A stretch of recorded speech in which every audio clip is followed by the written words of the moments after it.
Hello everyone, you're watching Awaz News. I'm Kubra Ali and I'll be taking you through big news across Canada. Brampton man arrested after police officer dragged during traffic stop. Edmonton baby who died of meth poisoning, a victim in growing epidemic, inquiry report. Elderly pedestrian struck by vehicle in Markham dies in hospital. New details emerge about a family at center of tragic incident in Scarborough. Charges laid after lottery scratch tickets tampered with across GTA. Elementary teachers voting this week on whether to accept province's deal. Fans who bought Toronto Blue Jays tickets for less than $3 will have the price honored. Ontario introduces strategy to half timelines for building schools. These were the headlines, and let's jump right into the detail. A 79-year-old woman who was struck by the driver of a vehicle in Markham on Sunday afternoon has died in the hospital, police say. Emergency crews were called to the area of Burr Oak Avenue and McCarvan Road at 4 p.m. for a report of a pedestrian and vehicle collision. Officers arrived on scene to find an elderly woman suffering from life-threatening injuries, police said, adding that the vehicle involved was a Ford F-150 pickup truck. The pedestrian was rushed to the hospital where she was pronounced dead, police said in an update Monday afternoon. The driver remained on the scene and no charges have been laid according to police. No other details have been released. Anyone who bought a ticket to a Toronto Blue Jays worth about the same as an extra large Tim Hortons coffee due to an error will still have the price honored, the team has confirmed. Over the weekend, tickets for a July 24 game against the Tampa Bay Rays caused a stir online when fans saw 500-level seats on sale for $2.30, including fees on Ticketmaster. In a Reddit thread discussing the price of Jay's ticket, one user pointed out unintentionally discounted tickets so others can cash in, adding they spent $13 for 6 tickets. Others on Twitter also flagged the cheap tickets. While Ticketmaster deferred to the franchise for comment, the team later confirmed to Awaz News that the price were brought by an error but did not provide details on what type of error occurred. Fans who did buy tickets at the price, however, will still have them honored. Tickets for that July game are no longer being sold at that price, as fans looking to buy in the 500 section will spend $33.35, including fees on each ticket. New details have emerged about a family that is at the center of tragic incident in Scarborough that has left 2 young children dead and their mother critically injured. Officers were called to the building on Glamorgan Avenue near Kennedy and Ellesmere Roads at around 7:30 p.m. Sunday for reports that a woman had fallen from a balcony. Police said officers arrived to find a 25-year-old woman on the ground outside the apartment building. The woman had suffered critical injuries but was unconscious at the time. Inspector Terry Brown told reporters at a news conference on Monday morning.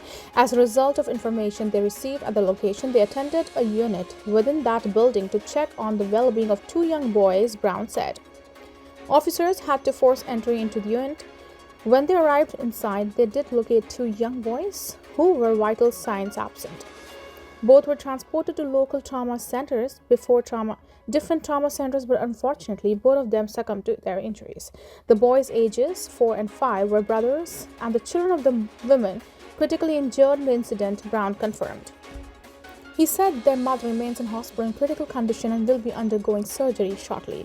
Neighbors tell Awaz News that the boys were named Yanni and Mimi and that their mother was Vanessa Collias. The neighbors say that the boy's father, Costa Collias, otherwise known as Gus, died on December 1st following a battle with leukemia. They were cute little 4 and 5-year-olds. They always said hi to me all the time, and that's the picture I saw all night long last night was their little faces going hi, neighbor Steve Rafferty said of the children while speaking with Awaz News on Monday. Brown said the boys did not have any obvious signs of trauma when they were discovered, but the deaths are being treated as suspicious. Autopsies for both these young boys are not expected to occur before Wednesday of this week, but given the circumstances and nature of this investigation, even its early stages, the Homicide and Missing Persons Unit has taken lead of this investigation, he said. He noted police have some information to suggest that the boys were healthy and well earlier that day. Brown added that police do not believe the woman's fall from the balcony was accident. A fatality inquiry report into the overdose death of 1-month-old baby, says the Alberta government must do more to address substance abuse. The report says Briella Brooks ingested a deadly quantity of methamphetamine in an Edmonton home 4 years ago. It says the girl's mother had been feeding her on a living room couch, then fell asleep. When the baby's father woke the mother up, they found child unconscious. Toxicology results revealed Briella had meth in her system, but the inquiry could not determine how she ingested it. The judge's report says the infant is an innocent victim of the meth epidemic overtaking communities, and the province should invest more in substance abuse programs. Ontario English elementary teachers will vote this week on whether to accept the province's tentative agreement, ending over a year's worth of negotiating between the two parties. The deal, which includes retroactive pay due to Bill 124 and sends unresolved issues to binding arbitration, was made last month. Once ratified, the agreement would be in effect retroactive to September 1, 2022 and expire on August 31, 2026. A copy of tentative agreement with the Elementary Teachers Federation of Ontario (ETFO) obtained by Awaz News show teachers' salaries will be among the issues referred to a third party. At the same time, the province agreed to retroactive pay as a result of Bill 124, a piece of legislation that capped public sector worker wage increases at 1% for 3 years. Teachers will receive an additional 0.75% annually for 2 years. The retroactive pay for the third year will be referred to an arbitrator. However, the union says the increase for that year could be between 1.50% and 3.25%. The province also agreed to include violence prevention training for all permanent and long-term occasional members on at least one PA day this academic year and provide public-facing signage that communicate behavior expectations. Additional funding has also been provided for benefit specialists, teaching positions related to reading screening, and additional support staff. Members of ETFO will vote over the next few days on whether they want to accept the agreement. The results will be released on Friday. 3 other teachers' unions in Ontario are still without a deal. Ontario secondary teachers remain in binding arbitration, while Catholic teachers have taken this next step towards a strike by calling for reconciliation. The union representing French language teachers remains in negotiations and has yet to hold a strike vote. Ontario's education minister says he is introducing a new process for building schools that will cut timelines in half. Stephen Lecce says the average time it takes to build a school is between 4 and 7 years, which is too long to meet the needs of Ontario's quickly growing population. He says the new strategy, including standardizing the designs of new schools to cut down on planning time and reducing approval timelines. Lecce says the province will prioritize projects that are shovel-ready and that have realistic costs and timelines. Ontario has earmarked about $15 billion over 10 years for new school construction.